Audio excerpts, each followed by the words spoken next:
Good evening, everyone. My name is Ayça Çubukçu. I'm an associate professor in human rights in the Department of Sociology, and I'm also the co-director of LSE Human Rights here at the London School of Economics and Political Science. I'll be chairing our events, Except Palestine, Law, Humanity, and Politics tonight. Now, on behalf of LSE Law School and LSE Human Rights, who are the co-organizers of this event, I would like to welcome you to the school if you haven't been here recently. And my job tonight is to briefly, almost telegraphically, introduce our speakers. We have 8 speakers tonight. They will each speak for 6 minutes. 6.5 minutes, and we're gonna leave plenty of time, I hope, for discussion. Thank you for for showing up to this event. Our 8 speakers will be speaking in the order of their last names. So I will briefly introduce them. Our first speaker will be Dr. Bashir Abu-Manneh, who's sitting to my right. Dr. Abu-Manneh is a reader in postcolonial literature and head of School of Classics, English and History at the University of Kent. Later, we will hear from Dr. Mahvish Ahmad, who is Assistant Professor of Human Rights and Politics in the Department of Sociology and LSE Human Rights. Then we will hear from Professor Conor Gearty, who is Professor of Human Rights Law at LSE and a barrister at Matrix Chambers, followed by Professor Niamh Gordon, who's Professor of International Law and Human Rights at Queen Mary University of London. And he's also the Vice President of the British Society for Middle East Studies. After Professor Gordon, we'll hear from Professor Dina Matar, who's Professor in Political Communication and Arab Media and Director of the Center for Global Media and Communications at SOAS. Then we will hear from Dr. Hannah Morgenstern, who is Associate Professor in Postcolonial and Middle Eastern Literature at Cambridge University and a Fellow at Newnham College. We will then hear from Professor Gary Simpson, who teaches international law here at the LSE, and he's the author most recently of The Sentimental Life of International Law. Last but not least, we'll hear from Dr. Mike Tarr, who is sitting to my left, who is an assistant professor in human rights at LSE Human Rights and the Department of Sociology at LSE. Now, before we proceed with the discussion, may I kindly remind the audience members to please turn your phones to silence. And may I also remind everyone, although we're not live streaming this event, we are recording it visually and also in terms of audio. We may or may not release the video later on YouTube, no promises. There might be a podcast, there might not be, we'll decide later. I would also like to remind everyone that this event will be following LSE's ethics code and the code of practice on free speech. We'll be respecting that, and we urge the audience members to do the same. Now, without further ado, I give the floor to Dr. Bashir Abu-Manneh. Thank you.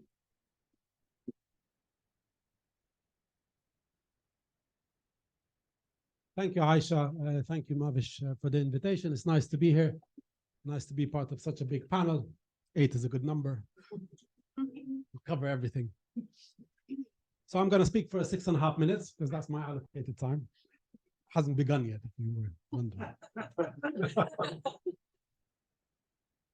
So I'd like to begin with a quote that I hope captures the historical essence, I think, of what's happening now.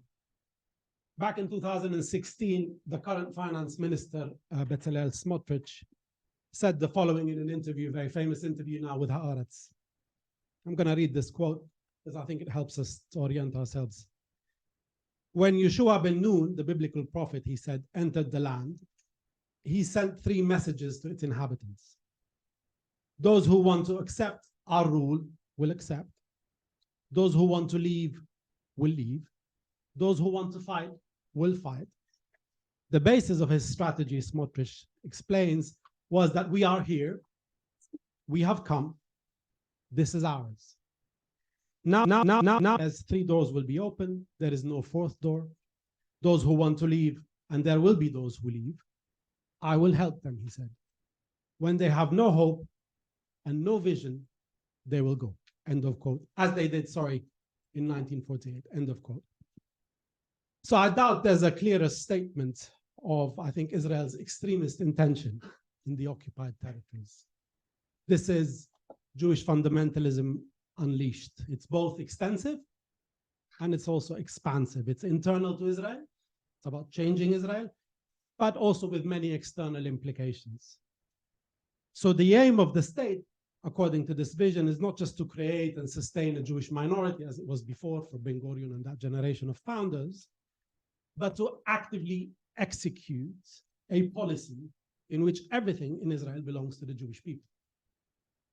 By upholding the right of self-determination for Jews only and dramatically also upgrading the Jewish nature of the state, the 2018 nation-state law, which this vision epitomizes, upholds, is a very good example of legally entrenching Jewish supremacy in Israel. So Smotrich's vision also has huge ramifications for the non-Jewish residents, non-Jewish half of the population, the Palestinians. There are many aspects to this law, but I'm going to focus on the occupied here. So according to this vision, according to the 2018 law, according to what's happening now on the ground, these are tolerated, Palestinians are tolerated as temporary guests in their own homeland. They are put under suffocating conditions that make everyday life intolerable. If they can't accept this yoke, this colonial yoke, they can leave.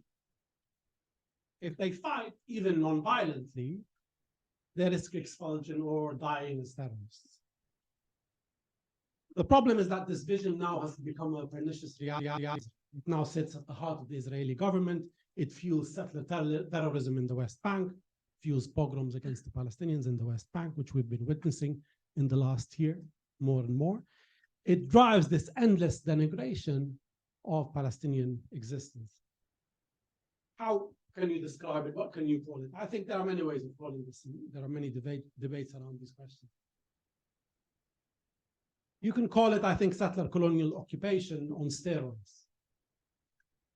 It threatens every Palestinian village, as you can see on a daily basis in the West Bank. It threatens every Palestinian piece of land. It threatens every tree. It threatens every Palestinian life. At the heart of it, I think, is an elaborate colonial regime and its very distinctive features in which Palestinians live without rights and are needed for nothing. That's very important. They're totally dispensable. They're totally replaceable by foreign labor. We're talking about bringing in 100,000 Indian migrant laborers in order to replace the Palestinians who won't be able to work, who've been cut out again from the Israeli market. It's about enclaving the West Bank. It's about also besieging Gaza for 16 years and controlling that territory, that space, by, in a sense of a permanent war. That's essentially what the settler colonial regime is about. Put simply, I think what this vision is achieving is that Israel has in fact criminalized ordinary Palestinian life. Now, enter Hamas's horrific attacks, 7th of October, in which 1,400 Israelis, mainly civilians, died. The biggest Israeli loss of life since 1948. You add that to the mix of an already explosive reality, and you get what we have now, which is the risk, the danger, or the fact internal to Palestine at the moment of mass expulsion. People are talking about a second Nakba. So already on the first day of the attack, just to give you, because a Likud lawmaker called Ariel Kalner tweeted the following. He said, right now, direct quote, one goal, Nakba. A Nakba that will overshadow the Nakba of 1948. There's another lawmaker more recently, Ram Ben Barak, who sits on the Knesset's Foreign Affairs and Defense Committee, said on Israeli television openly, let's distribute, he said, them, the Palestinians, all over the world, there are 2.5 million Gazans. Each country takes, again, a direct quote, 25,000. So I think, make no mistake, Israel wants to fully execute another Nakba. That's at least the intention. There's even a plan put together. We can discuss how serious this plan is. I'm happy to talk about it more. I'm sure there are divergent opinions on the panel, but there's a plan that has been put together by the Israeli Ministry of Intelligence. There's a policy paper, and it's entitled, as always, all these plans have nice titles, Alternatives for a Political Directive for the Civilian Population in Gaza. That's the title. It's dated 13th of October. And it clearly advocates the ethnic cleansing of Palestinians from Gaza. Now, granted, this is not a powerful ministry, and that the war cabinet actually is running the war, not this ministry. So all these qualifications are very important. But the brazen nature of the discourse, which is public discourse, it's been published, indicates a public normalization, which is very important to think about, of a discourse of forced population transfer in Israeli government. I'll give you an example. There are 3 plans. They go through each one, but I'm going to take the third plan, which is the third alternative they specify, which is outlined. The favorite, it's called Plan C. It also has a nice title. It's entitled Evacuation of the Civilian Population from Gaza to Sinai. Sounds like a tourist trip. It states, for example, and this is a quote, that 10 cities will be established in the Sinai region, and the construction of a new resettlement area in northern Sinai will take place. Here, what we're talking about is Israel physically occupying Gaza. That's part of the plan, destroying Hamas, destroying the fighters, the tunnels. Israel also seeks, and another short quote for you, to promote a wide diplomatic initiative aimed at recruiting countries willing to assist the displaced population and agree to accept them as migrants, end of quote. So you scattered the refugees again. The commentator on Israeli television said, they're refugees anyway. It's better to be a refugee in Canada than to be a refugee in Gaza. Very humanitarian perspective. Strategically, what this plan advocates or succeeds in achieving is that deterrence, fundamentally, which is very important for a state like Israel in the region, deterrence is restored. Israel can, again, walk very proudly in the region with its enemies, again, living in fear, until the next round, of course. So no doubt this is what Israel wants. No doubt it's nationalist extremism. There's no other way to describe it. No doubt there are lawyers on the panel. They'll talk about this more than I do. No doubt it's a violation of international law. No doubt it's a violation of the Palestinian right of self-determination. Briefly, towards the end, is it a realistic plan? It's very important to think about these things. Amongst the horror that we see every day on the television, amongst the destruction, you have to ultimately make rational calculations about politics. Is it a realistic plan? Is it deliverable for Israel? Will it bring peace and security? The simple answer to all these questions is no. Egypt will not accept it. The Palestinians want to rebuild their houses in Gaza, their homes. Regionally, a mass Nakba, again, outside of the borders of Palestine, would usher in a period of massive instability, arguably like it did in 1948. So if the Israeli expulsion plan is not realistic, then what is? I think from the perspective of peace and justice, which is important, only ending the occupation can bring peace and stability and security for both Palestinians and for Israelis as well. There is no way around this. But I don't think this is an easy task.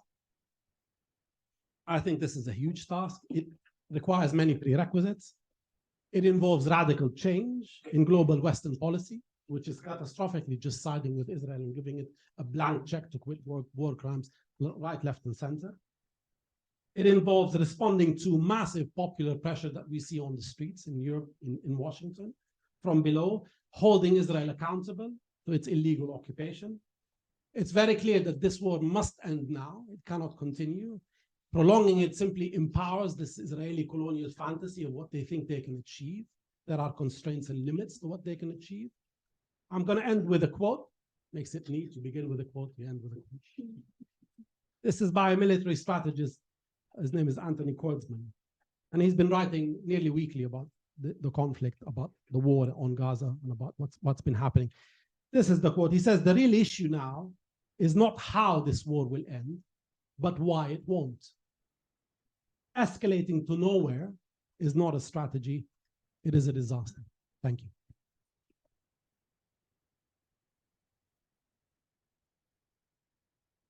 Question. Next, I pass it to Dr. Mahvish. To speak from here?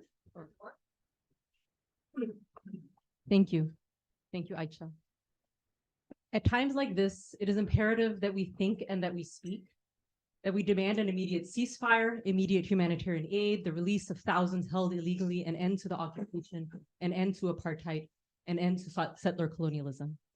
To say that international law is being breached, that thousands have died in ceaseless bombardments, that this violence emerges out of longer histories of colonial violence and dispossession is not to state an opinion. It is to state a fact based on overwhelming evidence and based on rigorous. None of this should be controversial. And yet, those who have stated well-established facts or made demands in support of Palestinian freedom on the basis of those facts have come under attack, their reputations smeared, and their words twisted. Over the past few weeks, I've been one of those people. I've been dragged through the right-wing press and attacked online. Hundreds have threatened to report me to the Met Police, to its counter-terror unit, and to the Home Office to have me deported. I'm not alone. Academics and students, protesters, activists, and many others across the country have faced this. Within the university, those who either work on Palestine and topics like colonialism, apartheid, and racism, or those who have simply expressed their solidarity with the Palestinian struggle have been doxxed, sometimes with their personal details leaked online. Universities across the country have launched investigations. Students and staff have been reported to prevent the government's flagship counterterrorism policy, which will only be extended next year after a review by William Shawcross.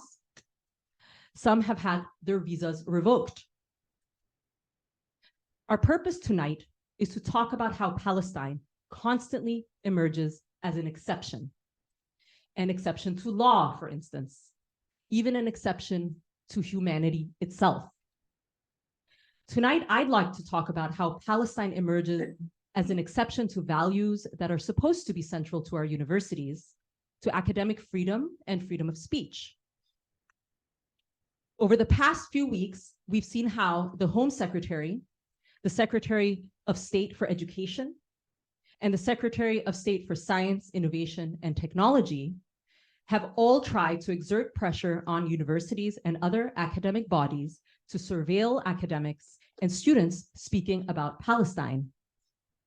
In multiple public statements, a letter to the Vice-Chancellors of British universities, and in a letter to the UK Research and Innovation academic body, suspicion has been cast on expressions of solidarity for Palestine. I do not think that it is an understatement to call this a historic attack, one of the most important attacks on academic freedom and freedom of speech on our campuses in a generation. On the one hand, the attacks are not new. They're part of a much longer attempt to silence all critical scholarship and speech on Palestine. Many on this panel will have stories to tell. A statutory duty on universities to prevent, and I quote, "the risk of people becoming terrorists or supporting terrorism has played a key role in chilling speech on Palestine. Palestine societies have come under heavy surveillance, and events on Palestine are often subject to heavy intervention, even canceling. The reason? A lazy, irresponsible, and unfounded smearing of Palestine as terrorism. UK-wide attempts to get universities to adopt a definition of anti-Semitism propagated by the International Holocaust Remembrance Alliance also risks conflating all criticism of Israel with anti-Semitism.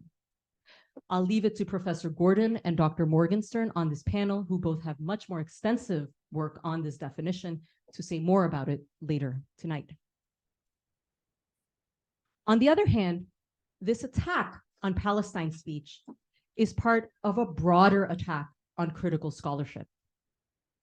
Just a few days ago, The Independent broke a story on how the government prepared a secret dossier on an academic's social media posts supporting transgender rights, Black Lives Matter, industrial action, criticisms of Number 10, and of course, criticism of Israel. The contents of the dossier maps the nodes of the particular kinds of speech that is under attack today. Palestine does not stand alone. LSE's motto is rerum cognoscere causes, to know the causes of things. They like to put it up everywhere. So let's take that seriously, right? So if we're going to know the causes of things, the kind of causes that Bashir just went through, Dr. Abu-Manneh, Professor Abu-Manneh. Oh, Bashir's. We need to be able to speak freely, to think about colonialism, to say words like apartheid, like settler colonialism, like occupation, if we're going to understand the causes of what is unfolding before us. Today, LSE has taken a stand to defend academic freedom and the freedom of speech of its staff and students. We're able to hold this panel for that reason, but we are also 1 month into this, and there has been one other event at this university by Professor Connor Gearty. And we know that that is linked to the chilling of Palestine speech in our universities. Today also, our local university colleges and colleges union passed a motion in solidarity with Palestine and in solidarity with academic freedom and freedom of speech to speak about Palestine, because it is important and necessary that the ground under our feet is not taken away the way that this government is attempting to do today. Yet, this attack is bigger than LSE because it comes from outside the school.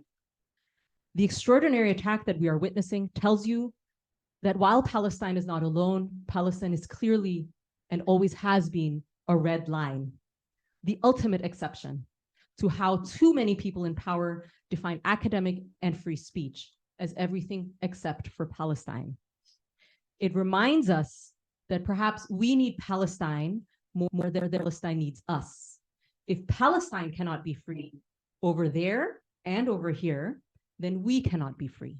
Thank you.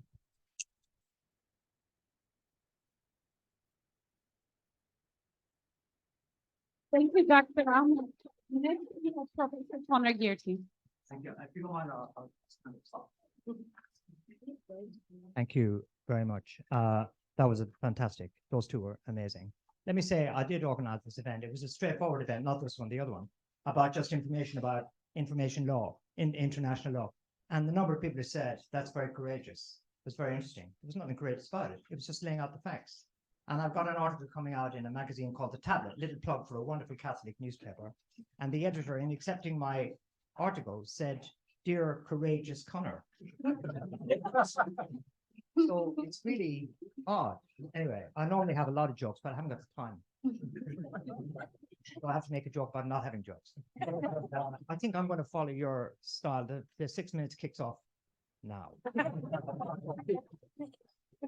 I've got just 3 points. There's 2 minutes each. Maybe the last one takes less time. First point, international law. Second, international community. Ho, ho. Third point, what to do about it. And then I'll stop. First of all, international law is completely straightforward. There's nothing complicated about international law. If you do what Hamas did, it's a breach of international law. It's shocking. They are a kind of sort of statish type thing. They're correctly should be prosecuted, etc. That's a given. But so also is the action of the Israelis. Absolute multiple breaches of international law. I was a proud signatory of a letter which hundreds of lawyers have signed up to, which goes through chapter and verse. You can't force people to move without running foul of international law. I'll get to this quickly. You can't blockade police. You can't deprive them of food and water. You can't starve people. You can't kill journalists. You can't attack hospitals. Any argument at all about it being compliant with international law. So let's get away from complication. Do you know what it reminds me of? It reminds me of the way in which the oil companies kept the show on the road when everybody knew about disasters to do with the ecology of the planet.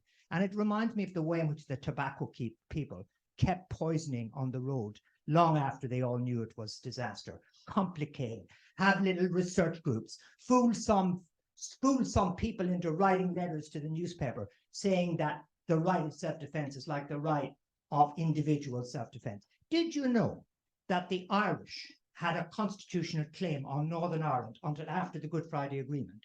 Did that justify the United Kingdom in obliterating my country, the Republic of Ireland? It's an unthinkable idea, but suddenly it's sort of regarded as kind of normal that you should be able to obliterate people who claim. Of course they claim. The Irish claimed until 1998.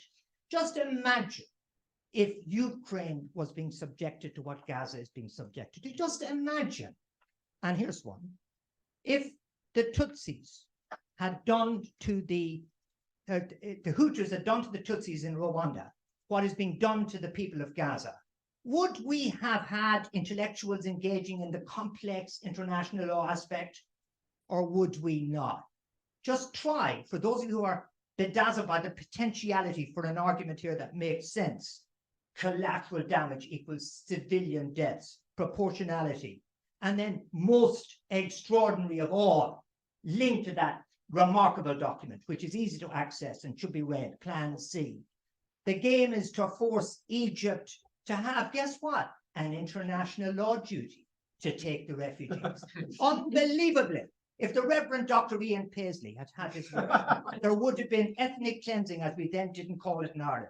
They would have bombed the Catholic areas of Northern Ireland. They would have driven them into my country, the Republic of Ireland, and then the Republic of Ireland would have a duty to take them. It is preposterous.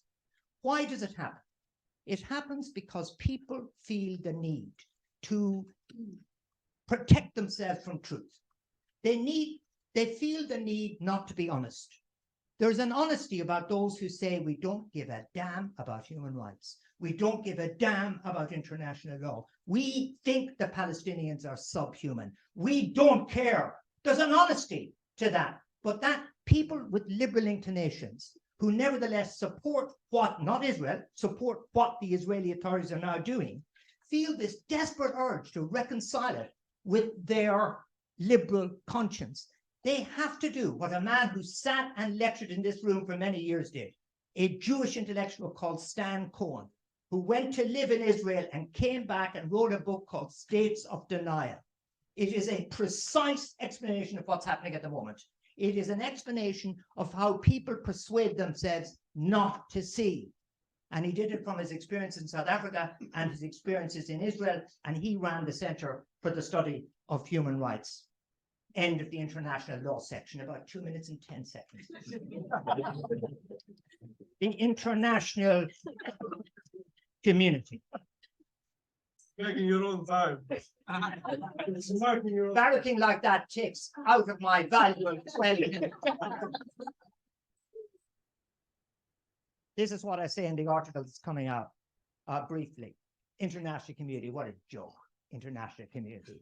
Let no supporter of the Israeli action in Gaza ever again speak with civilized smugness of the rule of law and universal human rights. Let no liberal democracy that is supporting or enabling Israel's collective punishment of Palestinians in Gaza ever again raise the issue of human dignity in the room without being laughed out of the room. Let them not do it. Let us, by the way, refuse to celebrate one or two that Israel lets in, or one or two foreigners that Israel let out, as though they were amazing achievements. And when eventually the Israelis decide upon a ceasefire and the Americans allow it, and the British suddenly switch their entire foreign policy to coincide amazingly with the American position, let's not say what heroes. Let's not give Nobel Prizes to people who do that. The time for action was October 2023, just as it was in Rwanda in the spring of 1994, or in Sarajevo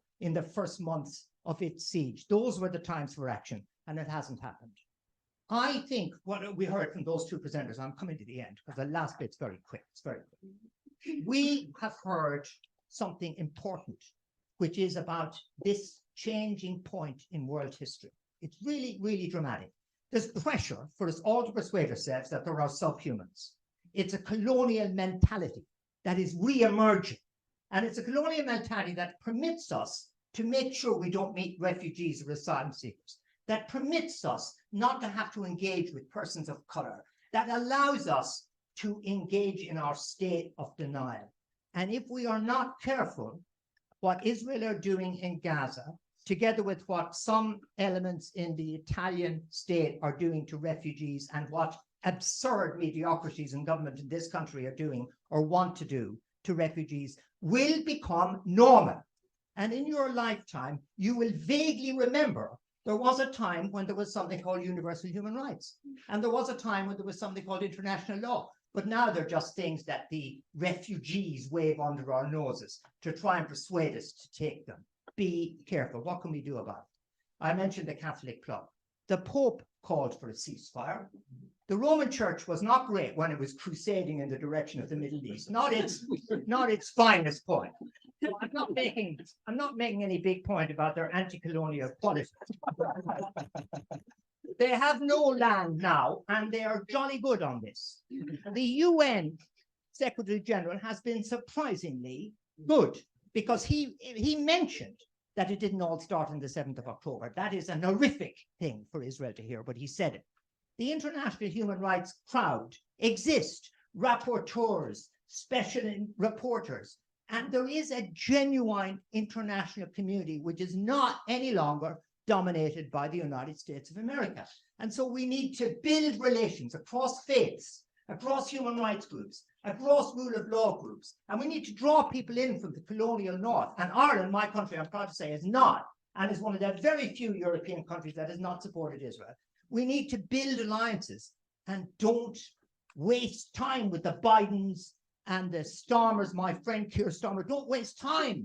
They're pretending to be what they're not, colonial masters. And so we can, with energy, protect the culture that we, at least in this room, I know, love. Thank you very much. Thank you.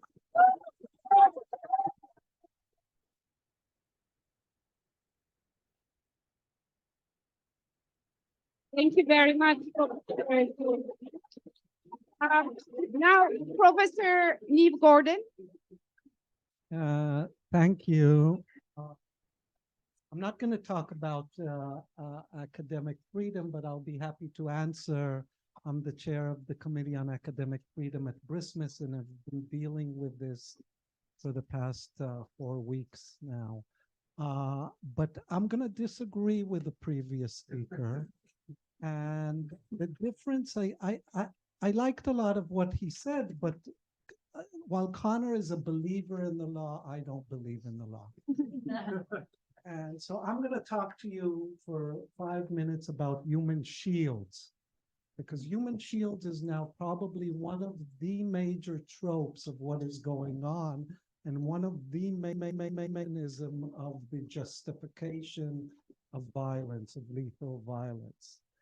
And my last book is with Nicola Perugini on, it's the first book on human shields, a history of people in the line of fire.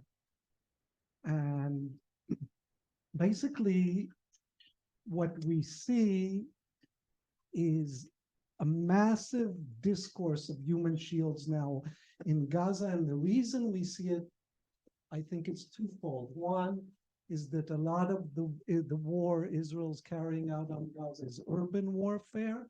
And two is that it's an asymmetric warfare between a state actor and a non-state actor. And that's where human shields come into play and become very important. So what are human shields? What do the laws of war say about human shields? A human shield, according to the laws of war, are either volunteers or people who are coerced to stand between a warring party and a legitimate military target. The laws of war tell us that human shields would not render a site immune from attack. Namely, even though a human shield is a protected person, it's either a civilian or a civilian site. According to the laws of war, the military target they shield can be legitimately targeted. And if the human shield dies, then the responsibility for their death is placed on those who use them and not on those who kill them. Now, there's 3 types of human shields. One is a voluntary shield. Maybe the paradigmatic example is Rachel Corrie that stood in front of a bulldozer to try to stop it from demolishing a house and was killed. An involuntary, so if you guys are warring part in front of Hannah voluntarily to defend her, then I'm a voluntary human shield. And if you kill me, then basically it's not your problem if Hannah is a legitimate military target. Or I don't say it's not your problem, but the laws of the repertoires of violence are relaxed. If Hannah grabs me and holds me at gunpoint in front of her and you kill me, then Hannah is to blame for my death. So those are two examples of the kinds of human shields.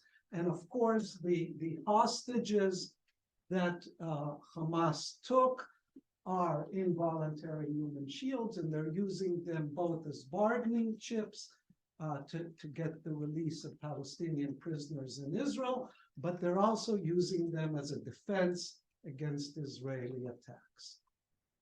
Now, there's a question of agency, which is also important here. With the voluntary human shield, the agency is with the human shield. With the involuntary human shield, the agency is with the warring party that holds them as human shields. And while the involuntary human shield, the one is coerced, is part of the whole economy of violence, the voluntary human shield is one that is anti-violence, that tries to prevent the violence. Now, we're not seeing voluntary human shields in this war, and as I mentioned, there are 240 hostages now that are involuntary human shields, and yet we hear constantly about human shields. I get a Google alert, there's scores and scores of articles every day about human shields, and they're about the third category of human shields. The third category of human shields is what we call proximate shield. And you become a shield basically due to your proximity to a military target. And that's why in urban warfare, anyone in the city becomes a proximate human shield, okay? And by casting, and you become a proximate human shield, not through your action, you just stay in your home. You become a proximate human shield, and not through the action of the military target. They didn't do anything to you either for you to become a proximate human shield. So when Israel comes and says to the Palestinians, 1.1 million Palestinians need to move from the north to the south, those that don't move are one of two things. They're either participants in hostilities and can be killed like combatants, or they become proximate human shields. And once they become proximate human shields, the repertoires of violence that can be used in a civilian space change, and you're allowed to use more lethal mechanisms of violence, okay? So what we see from Israel's perspective is that the 300 or 400,000 Palestinians that have not moved south are now human shields, and basically they become killable. And if they are killed, then who is to blame? Hamas is to blame, okay? And then I'll end maybe with this, is the hospitals. 1/3 of, or almost a half of the hospitals are not functioning anymore in Gaza. The hospitals are these life-sustaining and life-saving institutions in the society. They are major institutions for the very infrastructure of existence of society. If they're not there, it's part of the esque strategy. Now, what we've been hearing is that there's a Hamas headquarters under Shifa Hospital, and there's a Hamas headquarters under El Quds Hospital, and there's a Hamas shooting from this hospital, and so forth. Now, right after the El Ali right after the Al-Hali bombing of the hospital, which so far we don't know who is to blame, a tweet by a spokesperson came out. And this tweet said, immediately after the bombing, there was Hamas combatants in the hospital shooting from the hospital, and therefore Israel bombed the hospital, and he deleted the tweet right after. And that is the very logic of human shielding. It is the logic of justification of the bombing of the hospital because there were human shields, because the hospital has been transformed to a human shield. And therefore the repertoires of violence. And so we see now a kind of preemptive legal defense to what Israel's doing there. And I'll just end by saying that because with human shields there is no agency involved, it changes the numerical status of who can be a human shield. It can be hundreds of thousands of people.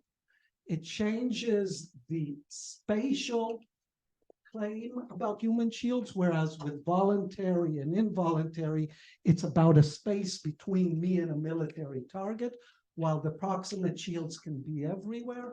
And it changes the time of human shielding, as in the time is throughout the whole fighting. It's not when Hannah grabs me or when I stand in front of her. And I'll stop there.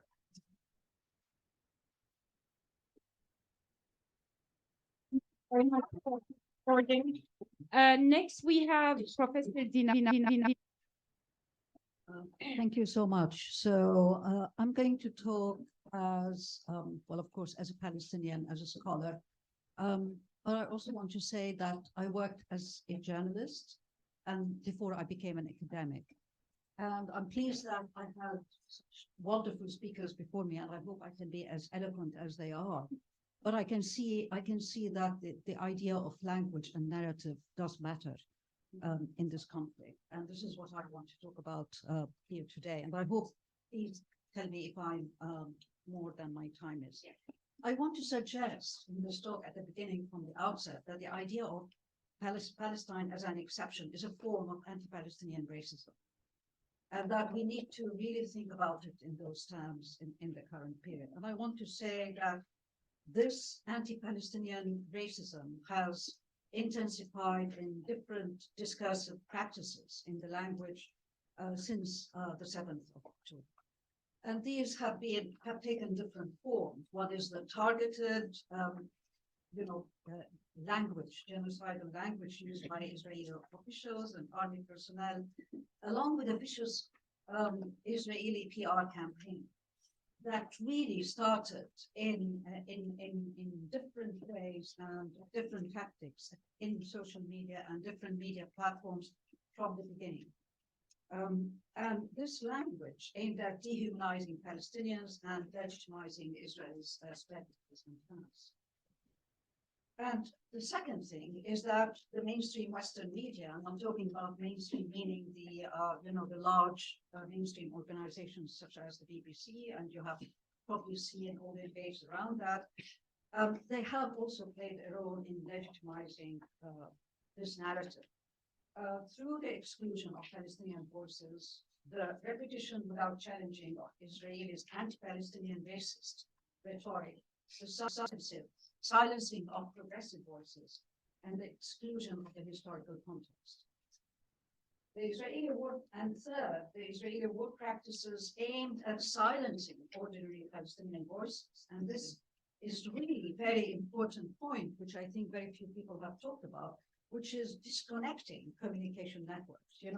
For 3 times before something big was going to happen. And it's pretty scary.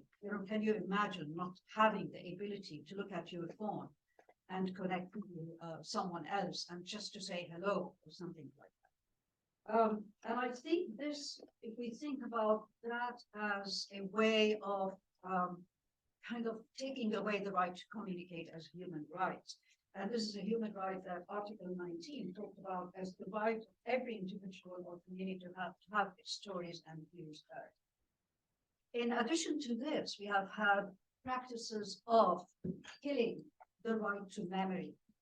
And this has happened through the actual destruction of neighborhoods, totally destroyed, but also, killing entire families. So entire families, their names as a family have been wiped out in the current attack against Gaza. What does that tell us? There's these people. We won't ever hear their stories. We won't be able to think about how they live, what they did with their lives, and so on. So my talk is, my intervention is underpinned by the understanding that Palestine as an exception is a discourse, and that this has taken hold in the Western imagination through its communication and repetition. Edward Said, in some of his most idealist intervention, often said, narrative ultimately defeats armies, and the authority that allows one to rule, to raise money, to govern constituents, and to organize a military derives from a commonly shared story. In this sense, everything depends on how compelling and memorable a narrative is. The ongoing Israeli war against Gaza has been accompanied by repetitive claims, and we all know what these claims are.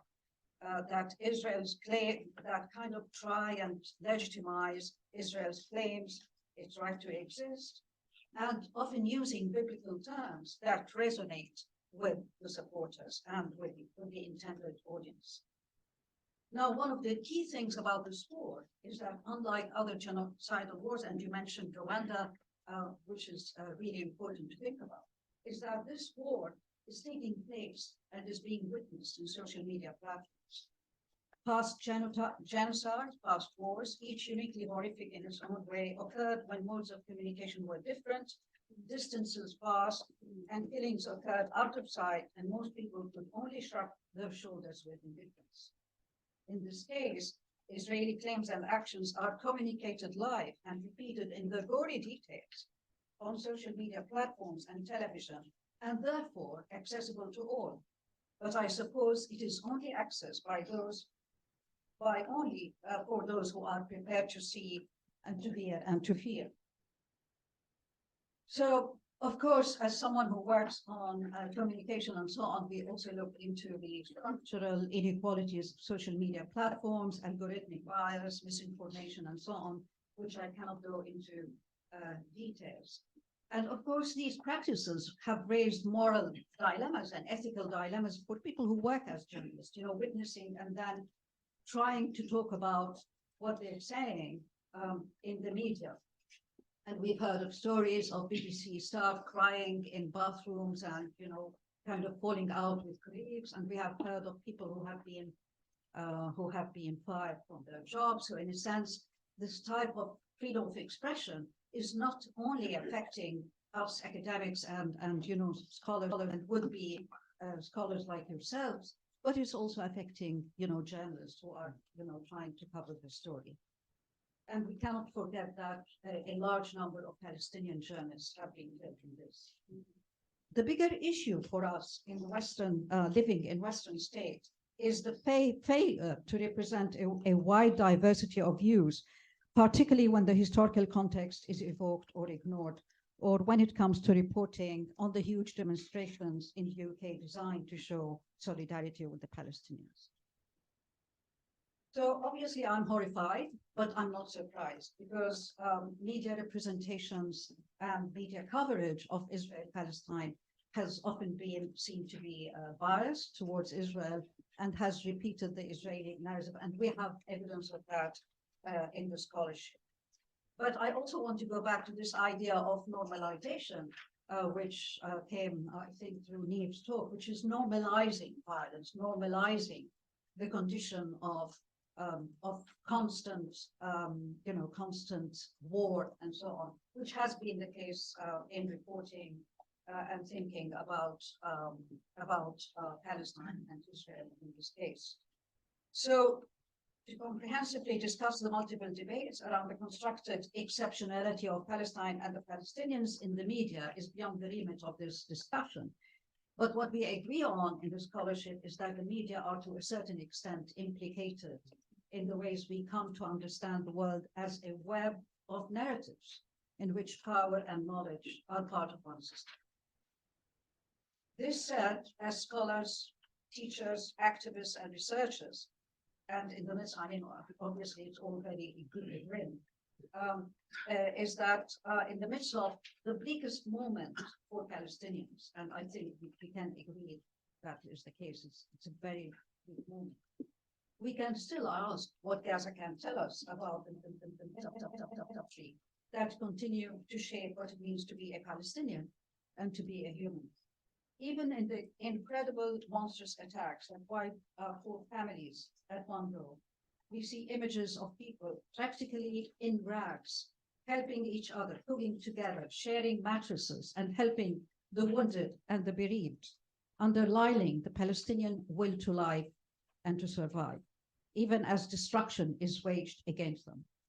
It is within these contexts that are exceptional in an existential sense, not in an academic sense, that we can look at Gaza as a site through which, as Palestinian poet Rafik Ziad said, we teach you life, sir, and through which being Palestinian becomes the disruptor of dominant narratives that want to make Palestinians not exist. I want to end with a quotation, follow other speakers, which is from a poem by Palestinian poet Mahmoud Darwish, which is called Silence for Gaza. He wrote, and I quote, "Gaza equals the history of an entire homeland because it is more ugly, impoverished, miserable, and vicious in the eyes of the enemies, because it is the most capable among us of disturbing the enemy's mood and his comfort, because it is his nightmare, because it is mind oranges, children without a childhood, old men without old age, and women without desires.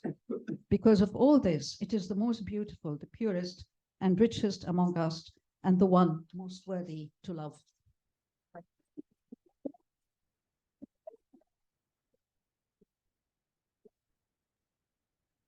you, Professor Makai. Next, we'll hear from Dr. Hannah Morgenstern.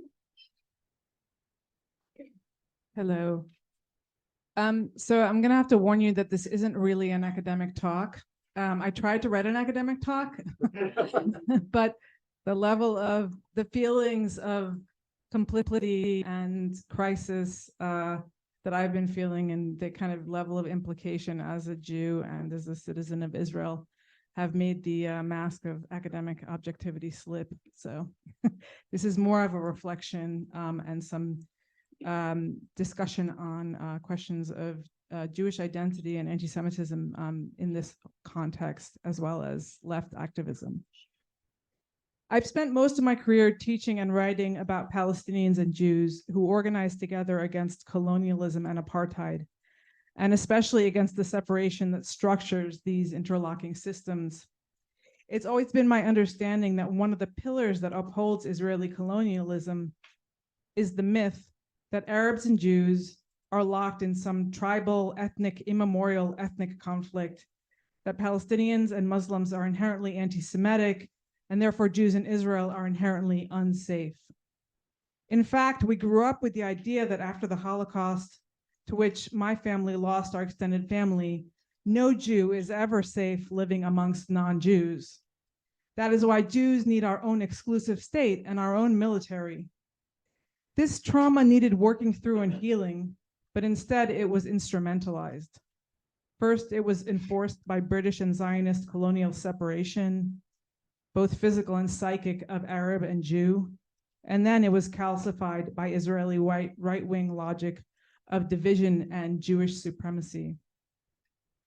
Jewish unsafety is one of the main justifications for Palestinian inequality and for the broader regime of apartheid and settler violence. Now, Jewish unsafety is being used on a global scale to justify the slaughter of thousands of Gazans, the bombing of hospitals, ambulances, and refugee camps. We have Suella Braverman and Rishi Sunak knocking themselves over to protect Jewish people from Palestinian hate marches, and renowned anti-Semites like Marine Le Pen is promising to protect Jews in France from Islam. I don't think I can say this too many times. The far right will never make Jews safer, nor will apartheid, nor West Bank settlements, and slaughtering the adults and children of Gaza will certainly not make Jewish communities safer. There are about 7 million Jews in the US and 7 million in Israel. And the difference between them is that in Israel, Jews have legal rights and privileges their neighbors do not. This doesn't make Jews safer. In fact, Israel is the most dangerous place to be a Jew today. What I'm particularly concerned about today here is the political discourse rampant in the UK and Western media that's equating the fate of Israel with the fate of Jews worldwide. In this equation, Judaism is the same as Zionism, and critique of Zionism or the state of Israel becomes synonymous with anti-Semitism, and I'm sure you've all experienced this on a daily basis in the news or seen how it works in the academy. This rhetoric has for years been compounded by state-mandated definitions of anti-Semitism like the IHRA. Jews are touted as a symbol of the West, and Palestine and its supporters, including any progressive Jews, are tagged as violent anti-Semitic terrorists who want to destroy Jews and Israel. This utter distortion, which pits community against community worldwide, endangers people's safety, lives, and jobs, is shamelessly printed in right-wing and also just the general mainstream press. What the media rarely reports is that there are many thousands of Jews worldwide, including myself, who reject this story. Contrary to popular belief, Zionism is not the only Jewish political tradition. We also have socialism. We have a progressive left, and we have a pro-Palestinian movement.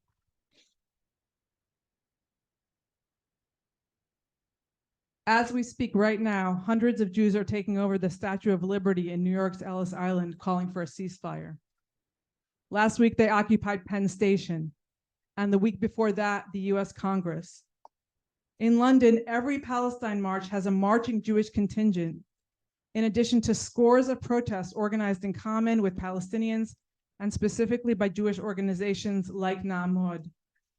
In Cape Town, South Africa, progressive Jews have been hosting a public Shabbat against genocide and in solidarity with Palestinians every Friday in the city's public promenade. In my own university, Cambridge, a coalition of Jewish, Palestinian, Turkish, and other academics have spent the past half-decade working for justice in Palestine, Israel, in the university. Like others I know, watching the bombs streak across the skies of Gaza, watching people being pulled out from under rubble, watching children lying on the floors of hospitals, returns me to the mass graves of the Jews and partisans in Lithuania, where my extended family was wiped out. This last weekend, I hosted a Shabbat against genocide with about 24 Jewish pro-Palestinian activists who spent the last weeks protesting and organizing for a ceasefire. We said Kaddish, the Jewish prayer for the dead, and we wept, not only because the horror of this violence or because these bombings are being carried out in our names, but because, like the children and grandchildren of Gaza, many of us have the memory of genocide and exile encoded in our DNA. We can learn from this that we need a separate state to live in, or we can learn to end genocide.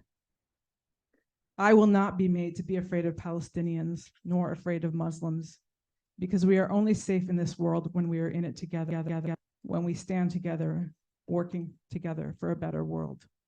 Thank you.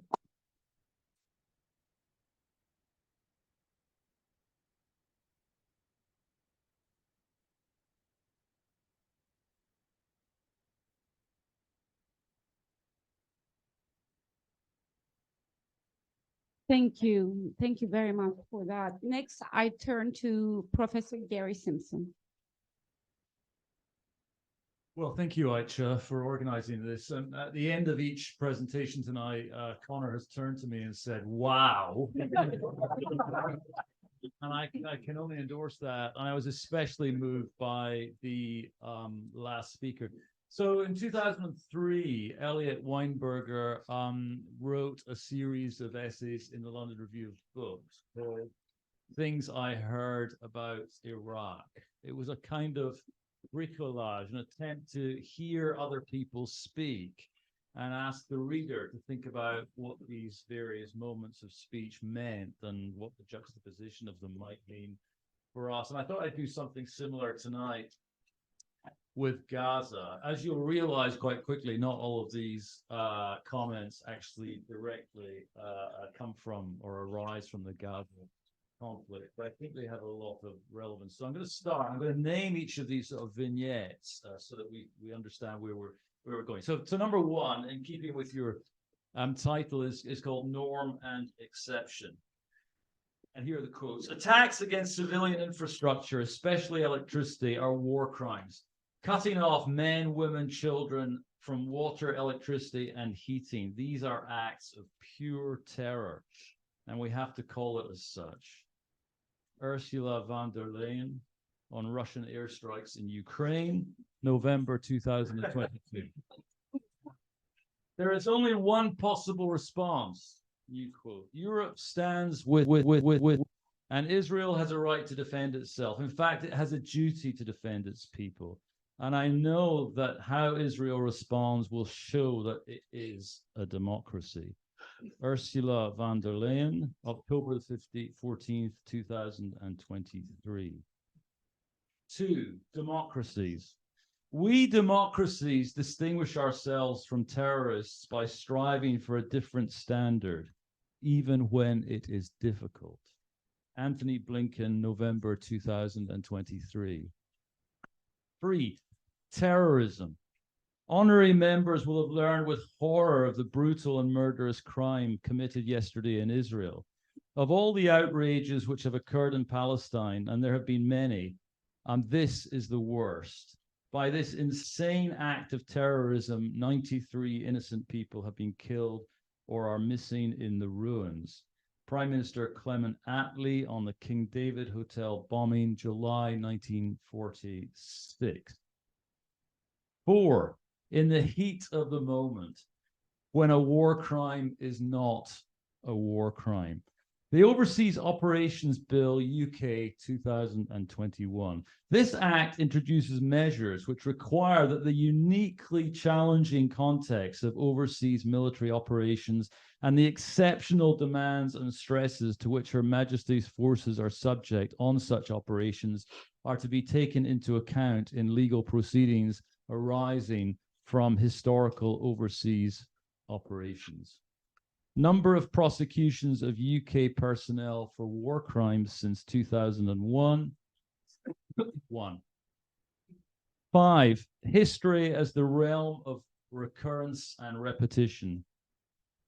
General Sharon has been saying for weeks that the objective must be the physical destruction of the guerrillas and their infrastructure. 1978. 6. 2 Labour parties. Conference condemns Israel's militarized violence attacking the Al-Aqsa Mosque and the deadly assault on Gaza, October 2021.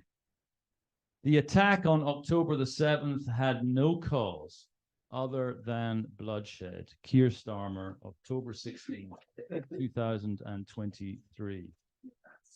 7.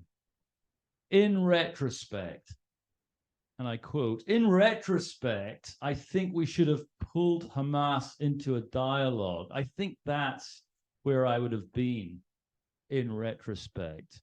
Tony Blair, 2017. 8, Hamas. Anyone who wants to thwart the establishment of a Palestinian state has to support bolstering Hamas and transferring money to Hamas. Benjamin Netanyahu, March 2019, Haaretz. 9, open-air prisons. The myth of Gaza as an open-air prison is the soft front of the jihadi movement perpetrated by useful idiots. The Jewish Chronicle, October the 11th, 2023. The situation in Gaza has to change. Gaza cannot and must not be allowed to remain a prison camp. David Cameron, former British Prime Minister, 2004. 10, peace. We must change the paradigm that we have been taught for 7 decades now, when we were told that only war will bring peace. We don't believe that anymore. It's been proven that it's not true. Vivian Silver, 2017. The seizure, detention, or otherwise holding of a person accompanied by the threat to kill, injure, or continue to detain that person in order to compel a third party or to abstain from doing any act is prohibited. ICRC Commentary on Geneva Convention, Article 3, 1951. For who can bear to feel himself forgotten? W.H. Auden, Night Mail, 1936. And then finally, if I've got time, no. Well, I'm gonna say it anyway. So I was just asking out of politeness. Let you just say no. So this is the final one. It's only 30 seconds. From the air. At dawn, 2 Carmelite nuns were given a pair of heavy binoculars and told to scan back and forth through an arc of 180 degrees. Behind them was a handbell they were to ring if they saw anything unusual. The army had by this time encircled the town, and virtually all the remaining soldiers were busy watching for troop movements and artillery shells on the ground. They had placed a machine gun on the top of the Parliament House and felt confident that any advancing soldiers would be mown down instantly. But the attack came from the air. The first bomb, emblematic of the coming age, missed its target, a bridge, and landed in the middle of the railway station plaza. Juan Siliacu, a local fireman, witnessed the first deaths, and I quote, "A group of women and children, they were lifted high into the air, maybe 20 feet or so, and they started to break up." Guernica, Dawn, Monday, April 26, 1937.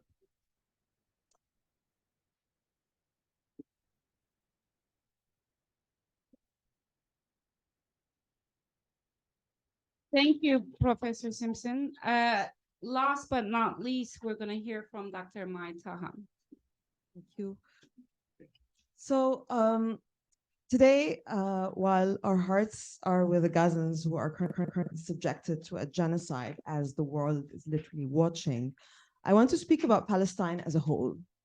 I refuse the colonial separation between Gaza and the rest of Palestine. I was tasked to speak about settler colonialism in Palestine today. In other words, I was tasked to speak about the question of time. One cannot grasp what is happening in Gaza and Palestine more broadly without looking at history. Settler colonialism and apartheid, the epithets that most accurately describe Israeli rule over Palestine, have a long history rooted in British colonialism and in anti-Semitism in Europe. What is happening today is the concrete manifestation of the 1947 UN partition plan, which became the portal of the Nakba, or the ethnic cleansing of thousands of Palestinians. And it also birthed Palestinian refugeehood around the world. But the partition plan was not born in 1947 either. One of the earlier concrete plans on the partitioning of Palestine was articulated in the Lord Peel Commission that was sent by the British Mandate government to investigate the causes of the disturbances as a result of the 1936 Arab general strike, which then turned into a 3-year revolution against the settler colonial project. It is important to note that the British were already plotting the partitioning of Palestine that today manifests in Oslo's exorbitant failure of the two-state solution. Be it in Ireland, in Palestine, or in India, partition continues to be a colonial legal technology producing violent realities. We live in the heart of the empire, the old metropole that governed Palestine and many other places from London during the British Mandate that paved the road for the settler project. When we situate Palestine today as a case of settler colonialism, we acknowledge its specific history, British Mandate's periods, early waves of Jewish settlement, to the 1948 Nakba and the creation of the State of Israel, to the ongoing Nakba that Palestinians experience today in the form of settlements, the wall, the checkpoints, home demolitions, and of course, the siege on Gaza. Thinking about time in Palestine allows us to think about how the largest part of historic Palestine is outside the scope of today's international consensus surrounding the occupation. How many people heard that Israel is violating international law and the Geneva Conventions? How many provisions can we cite that speak to the illegality of the wall, the settlements, and the open-air prison in Gaza? None of those come even close to addressing the realities of settler colonialism and apartheid in Palestine. The colonial in Palestine today is at the checkpoint, is at the barbed wire, is at the wall, is at the concrete blocks of settlements across the West Bank. It's on the beach of historic Palestine. It's in the politics of the everyday. What is happening in Gaza is one of the most violent iterations of this already established brutal regime. Today's panel is titled Except Palestine. There's of course a bitter irony in academic and activist spaces today, as the death toll rises to more than 10,000 people in under 4 weeks. Some people are like, we're not really sure, it's bad, but we don't really have a position on that, or it's not really ethnic cleansing. There are people who celebrate the victories of anti-colonial movements across the African and Asian continents, yet are silent on Palestine. This both, I think, devalues and depoliticizes those histories, storing them in a closed and a dead archive, as if they were mythical stories from the past, detached from the present. The question of time raises both the issue of structures of oppression, as well as moments of resistance and solidarity. The long Palestinian revolution has its specific details, but it's also universal, so to speak. And this is an intentional political position, one that refuses to isolate Palestinians and the struggle for liberation as an anomaly in history. Indeed, I want to ask, what does it mean to think about Palestine as an internationalist question? Writing about Afro-Asian solidarity during the decades of decolonization, Ziad Nabulsi shows that during those years, to be Palestinian, to be Indonesian, to be Angolan was to express internationalist solidarity with all oppressed peoples around the world. In other words, the identity conditions for being a Palestinian, for example, included being an internationalist. With those words, we should ask, what does it mean to stand in solidarity with Palestinians today from London, to march along with 500,000 people crossing the Thames River? What does it mean for Palestinians to be in solidarity with the Sudanese revolution or the Syrian revolution or the Black Lives Matter movement? And here I want to talk a little bit about solidarity to show that Palestine solidarity activism today is part of a longer history of internationalist struggle. And I'm going to be moving back and forth across time because the story is not neat nor linear. So it's the year 1971, the great Angela Davis was arrested. In prison, she received a letter from Palestinian prisoners in Israeli prisons who managed to smuggle the letter to their families in the West Bank, then to her colleagues in the United States. For Davis, this was, she said, the only thing that sustained my time in prison, celebrating the long history of Black Palestinian solidarity. Progressives around the world have taken on the Palestinian struggle for liberation as central to their organizing efforts. It's not surprising to see millions of people taking to the streets around the world today, chanting "Free Palestine." It's also not surprising to see that trade unions and workers around the world are blocking arms trade to Israel, or to see many unions in the streets of London coming from all over to express their solidarity with the Palestinian people and to demand an end to the genocide in Gaza that is literally live streamed before our eyes. In the 1930s, the Palestinians traveled as part of the international brigades to fight with the Republicans against the fascists in Spain. In 2006, the Six Nations and Grand River Indigenous community in Canada engaged in a land reclamation in Ontario, raising the Palestinian flag on their stolen land as a symbol of internationalist solidarity. Many South African activists during the apartheid years identified with the Palestinian struggle for liberation and still do today because of the marked similarity between the two apartheid regimes. As is the case today, we see states standing behind the Israeli war machine while the people take to the streets calling for an immediate ceasefire. Let me end with this poem as a reminder of radical kinship. It was written by the Palestinian poet Samih al-Qasim, but was found in the prison cell of George Jackson in 1971 and published under his name in the Black Panther Party's newspaper. It's called Enemy of the Sun. You may take the last strip of my land, feed my youth to prison cells. You may plunder my heritage. You may burn my books, my poems, or feed my flesh to the dogs. You may spread a web of terror on the roofs of my village. You may distort my history. You may deprive my children of a smile and of life's necessities. You may build walls of hatred around me, O enemy of the sun. But I shall not compromise, and to the last pulse in my veins, I shall resist. This exercise of radical kinship perhaps can remind us of the power of solidarity, where through Palestine, we can think about the struggle against capitalism, against displacement, and the new forms of enclosures. Indeed, freedom is a constant struggle.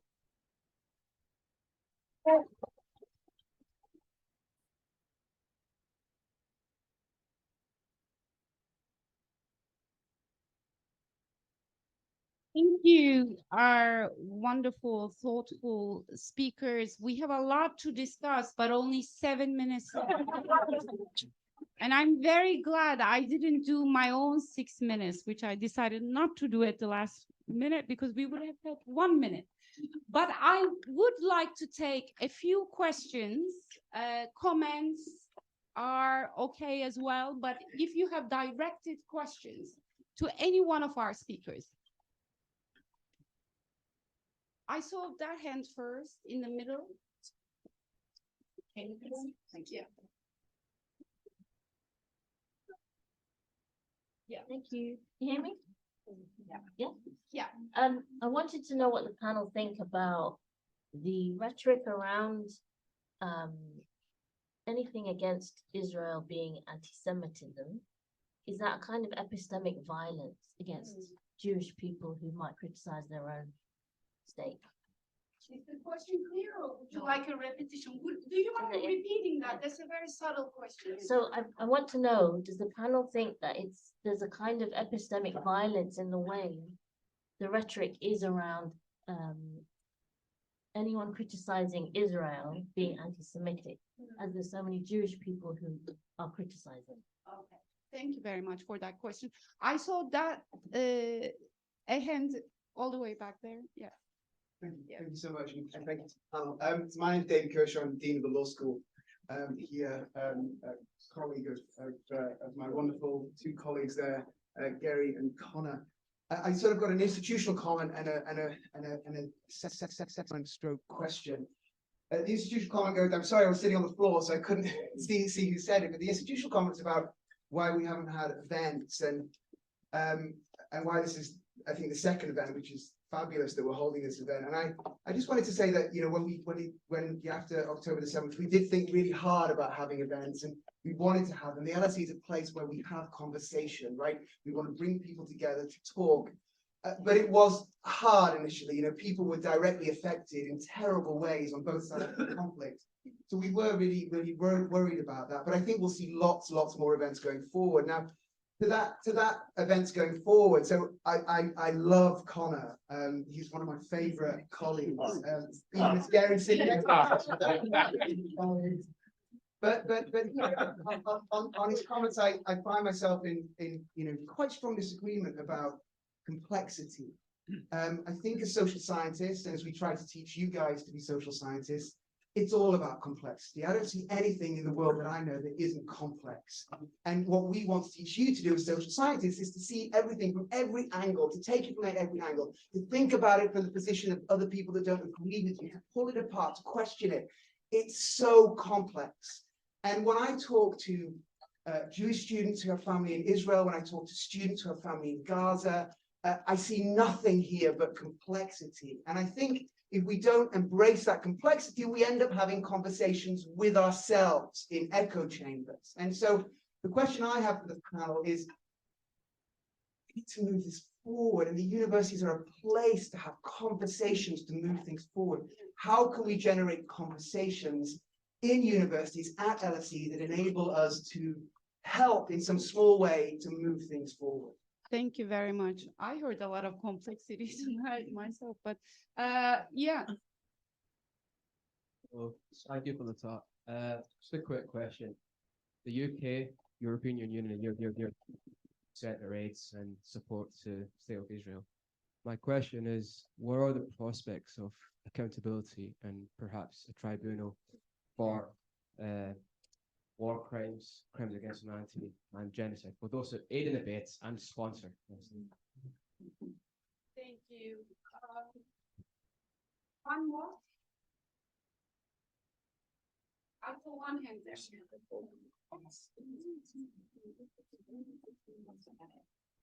Thank you for Would you speak up? Yeah, so can you hear me now? Better. So I have just a comment, like I agree with Dr. Maitaha when she said we don't need just to focus on Gaza as well. We might need to focus as well on the West Bank, which is there are lots of ethnic cleansing happening at the moment. And there are no Hamas, there are no any kind of whatever justification.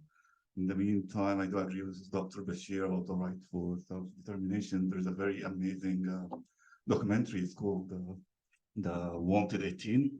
It was recommended by a comedian Egyptian in an interview with Piers Morgan. It's really interesting to watch. And that's, yeah, thank you. Thank you very much. We have exactly 2 minutes.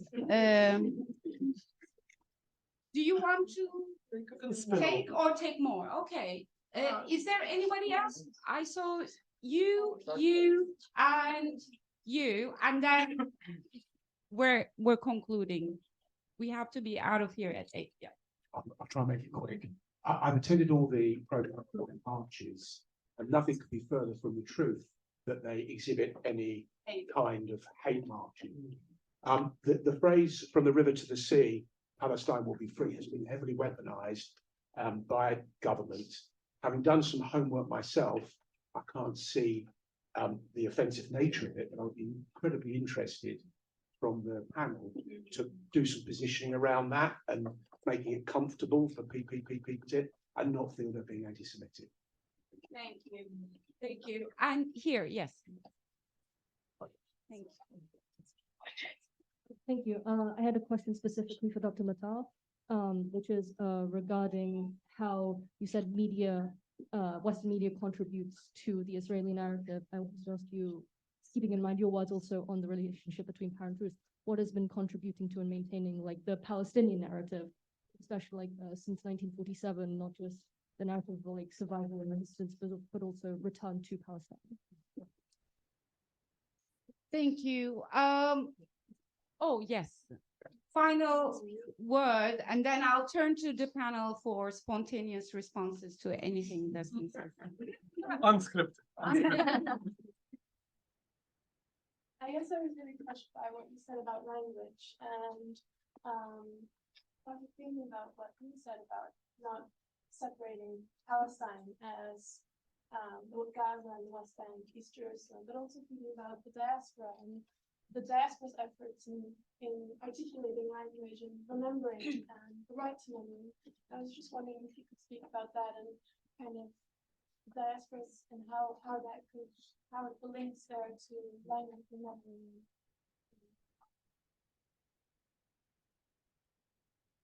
Who would like to respond? Connor? I just want to tell everybody that my dean is fantastic. But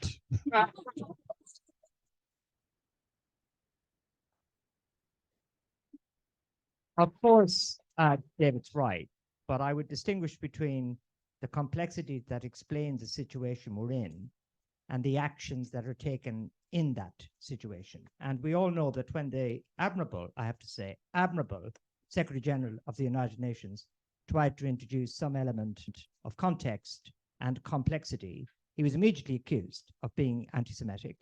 The Israelis have taken revenge on UN personnel by denying them entry to support their own people. So his complexity was not greeted by one side with the LSE type honest disposition to inquiry that we might have expected. So I agree about complexity, but not about the relative simplicity of mass killing in Gaza.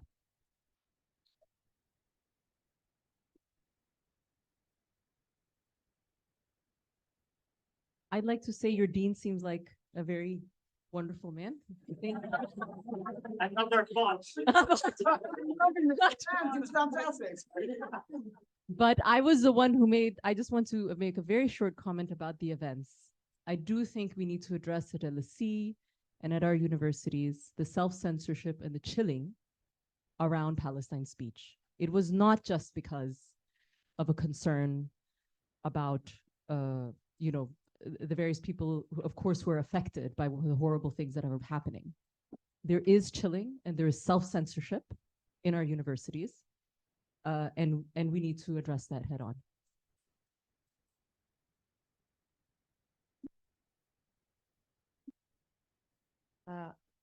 Echoing the greatness of your dean. So I just wanted to say, I mean, again, along the lines of what Mahvish said, I'm someone who writes on Palestine, who teaches on settler colonialism and on violence and international law and human rights. And every year I teach on Palestine. But this year, what's happening is like a very obvious racialized targeted attack against academics who are speaking about Palestine, vicinity of Palestine, or thinking about speaking about Palestine. So I do think, yeah, great LSE is supporting academic freedom, and I think we should, claim the space. But I also do think that we should be conscious that people are being targeted because of their names, because of what they look like. And this is something that should be part of the open conversation that we're having at LSE. So Mahvish was targeted, many of us were also targeted because of who we are. So I think I just wanted to note that when we're thinking about events and self-censorship, we're trying not to self-censor ourselves because fear eats the soul. Yeah. It really does, not to quote a German director at this point in time.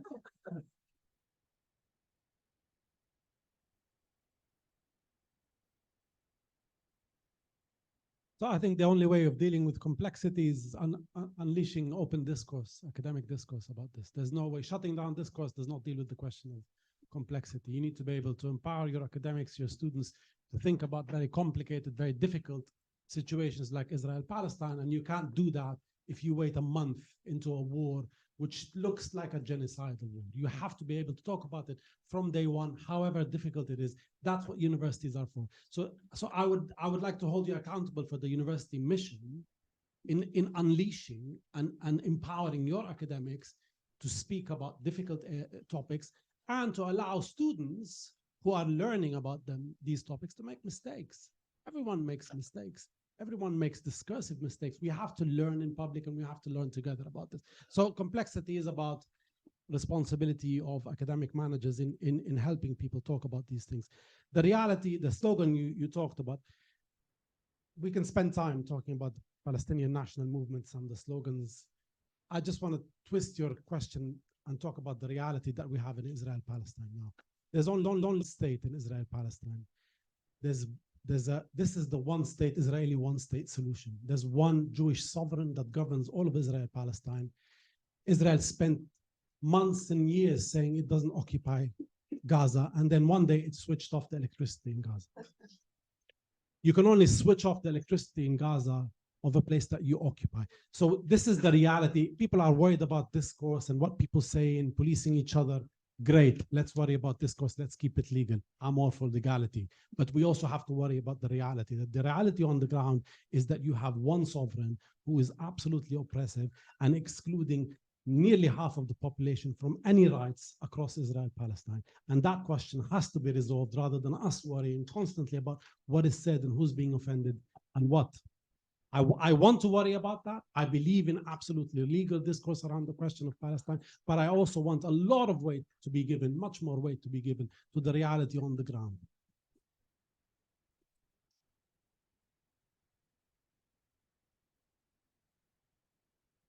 I agree with that, but I also think that, you know, it depends on how you politicize language. So when I say language matters, it does matter. And it does matter, particularly in a situation of conflict and war, and even in situations of no conflict.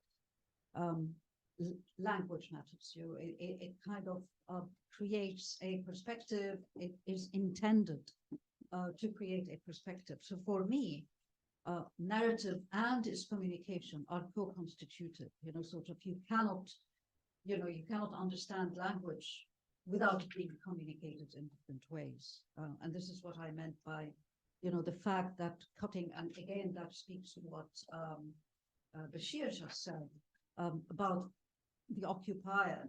You know, the fact that you switch off communications for a whole population, you switch off the internet, is a big thing, which is not being discussed at all as being an element of a vicious war against people in Gaza, and, you know, the ability to talk about what's happening to them. You asked about the diaspora, you know, sort of. So I was one of those people here in Palestinian diaspora who did not want to speak for at least 2 weeks after October the 7th. I didn't want to speak. I was just totally shocked. But I was also very conscious of being spoken to and spoken at and attacked just for being Palestinian.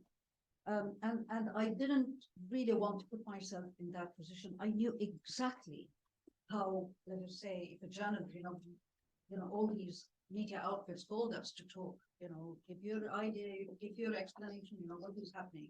I knew exactly what they were going to say because I was myself in that situation before.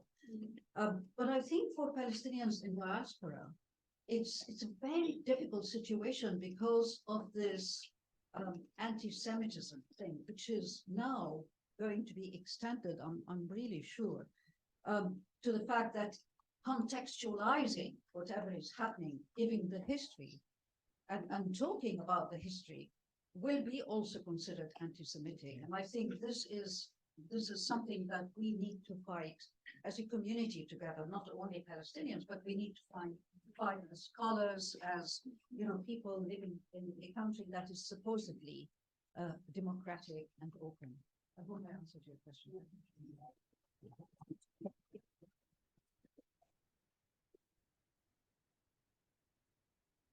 Okay. I don't remember all the questions, but I did want to answer the question about epistemic violence towards the Jewish community. So yes, I do that the state of Israel is committing a kind of epistemic violence and an imposition by calling critique of Israel anti-Semitism, and specifically because it harnesses and instrumentalizes a group of 15, you know, million people worldwide to justify attacking the other 50% of its population, right? So Israel is 50% Palestinian.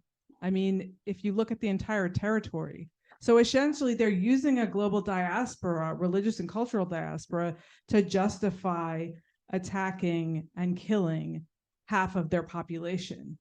And I think that's deeply problematic and violent. Yes, I do. And I think that, and the way that I think, one of the ways that I think it plays out in universities, which really stymies dialogue, is that there's all sorts of political pressures on students to represent states and state interests. And I'll give you one example, which is that when we were looking at trying to a coalition of Palestinian, Arab, you know, British, white British, and Jewish scholars were looking at trying to revoke the IHRA, which is a definition of anti-Semitism that often conflates anti-Semitism and critique of Israel. We were told that this definition was passed with the university leadership and the Jewish Student Union.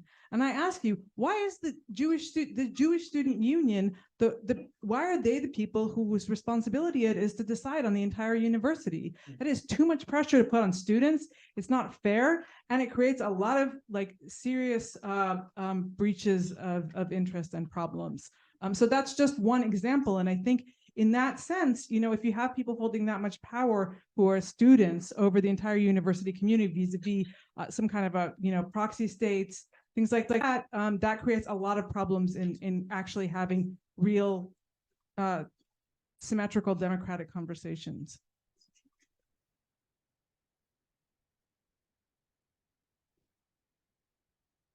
I'll just add to that and then try to respond to another question. I too am an Israeli Jew. I have two children that study at Stoke Newington here in London, and they've both experienced anti-Semitism. So anti-Semitism is alive and well in the UK, but what this definition actually deflects us from the fight against the real anti-Semitism. Anti-Semitism that think that Jews control the world, anti-Semitism that think that Jews are bankers, and et cetera, et cetera, et cetera.